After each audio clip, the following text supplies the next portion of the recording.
Bonjour et bienvenue dans cette vidéo dans laquelle on va faire la suite de la série d'exercices sur l'adressage IP. Dans ce 5e exercice, nous avons une machine dont l'adresse IP est 192.168.1.1 et le masque sous réseau est 255.255.255.0. On doit trouver l'adresse du réseau et l'adresse de diffusion. Tout d'abord, l'adresse IP que nous avons est une adresse de classe C. Et donc, la partie réseau, qui est les 3 premiers octets, ne va pas changer pour les 2 adresses qu'on cherche. Maintenant, on doit trouver le dernier octet pour chacune de ces adresses. Ici, on a le masque par défaut de la classe C. Et donc, la partie haute est représentée par les 8 derniers bits. Autrement dit, le dernier octet. Donc, pour trouver l'adresse du réseau, on doit mettre les 8 bits à 0, ça donne 192.168.1.0. Et maintenant, pour trouver le dernier octet de l'adresse de diffusion, on met les 8 bits de la partie haute à 1, ce qui donne 255. Et donc, l'adresse de diffusion est 192.168.1.255. Maintenant, la même question, mais cette fois-ci avec une machine dont l'adresse IP est 172.26.17.100 et le masque sous réseau est 255.255.240.0. On a une adresse IP de classe B et donc les 2 premiers octets ne vont pas changer pour les 2 adresses qu'on cherche. Il faut donc trouver les 2 derniers octets. On prend les 2 derniers octets du masque sous réseau, 240.0 qui est égal à 4140.80 et les 2 derniers octets de l'adresse IP fournie, 17.100 qui est égal à 301.301.01100.000. Pour l'adresse du réseau, on garde les bits correspondant au bit A1 du masque sous réseau. Ici, c'est 0001. Puis, les bits qui restent et qui ont comme valeur 0 dans le masque sous réseau, on les met tous à 0. Ceci donne en décimale 16.0, qui sont les 2 derniers octets de l'adresse du réseau, qui est finalement 172.26.16.0.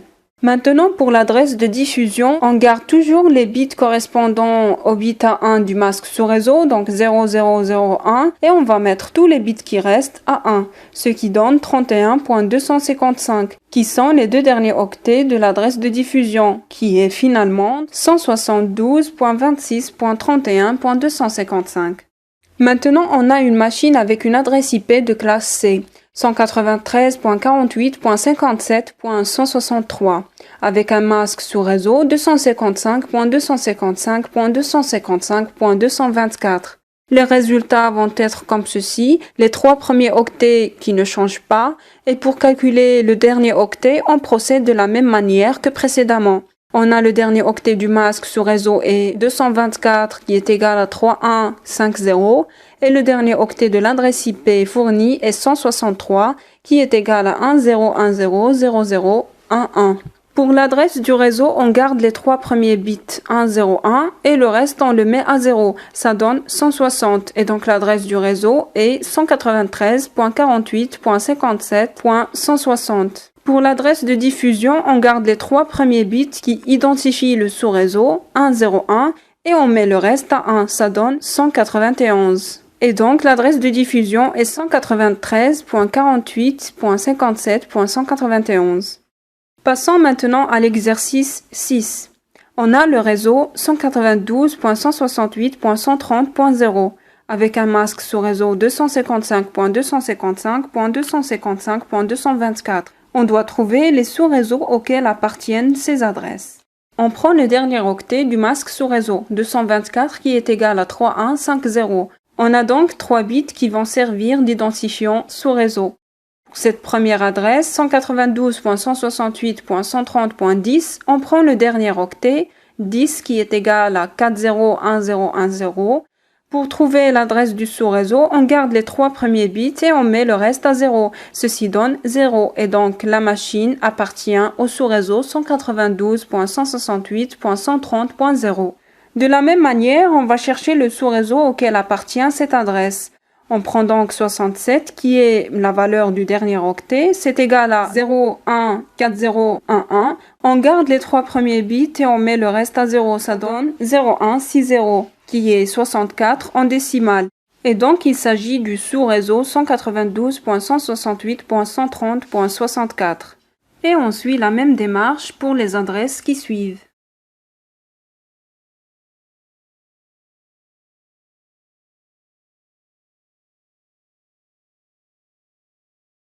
Dans ce dernier exercice de la série, on attribue à une entreprise l'adresse IP 214.123.155.0. On doit créer 10 sous-réseaux distincts pour les 10 succursales de l'entreprise.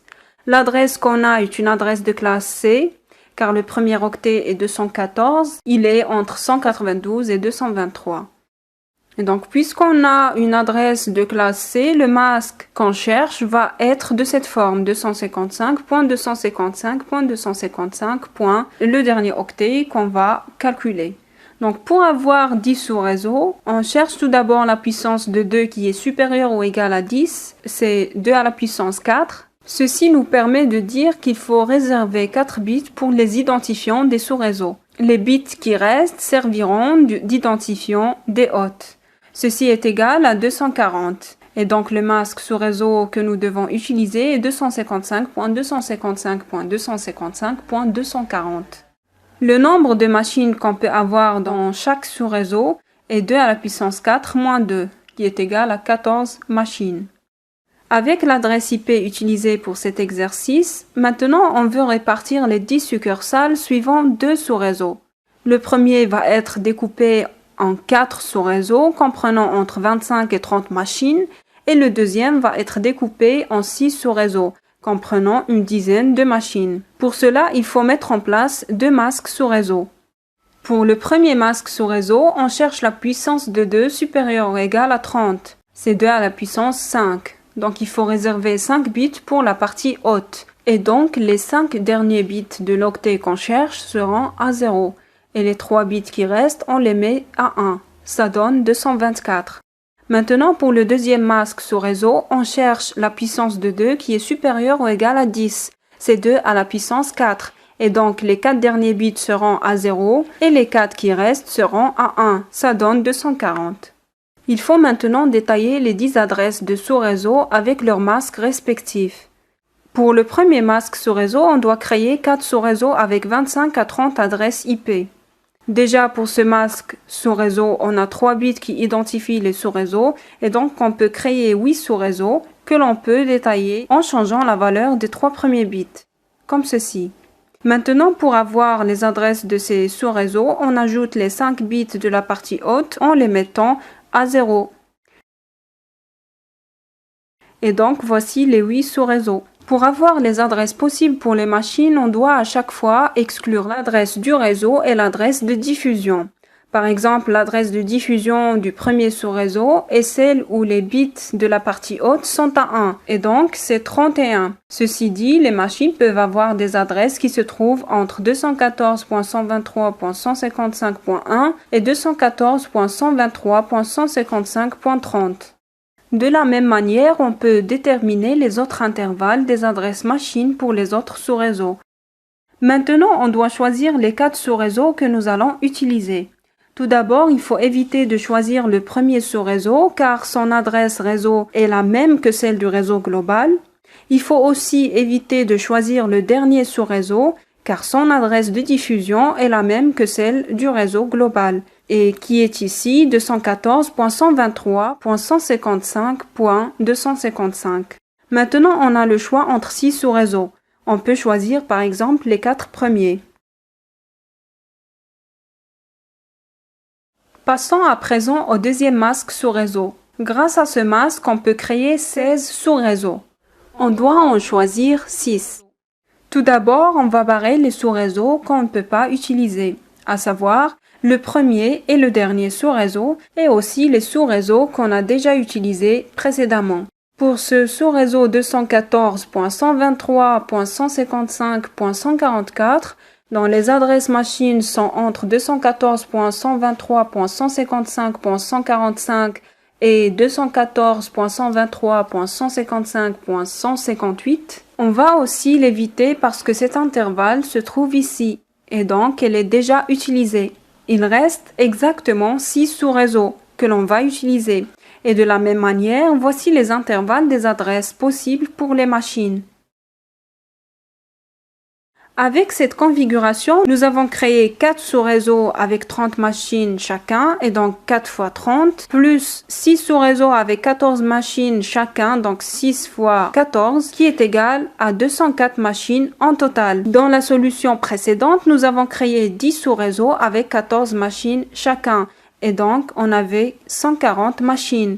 La deuxième configuration nous a ainsi permis d'avoir plus de machines que la première. Ceci s'explique par le fait que dans la première configuration, nous avons créé 16 sous-réseaux, alors que dans la deuxième, nous avons créé 11. Et donc, nous avons bénéficié de quelques adresses réseau et adresses de diffusion pour les attribuer à des machines. Voilà, c'est la fin de cette vidéo. Bon courage et à bientôt.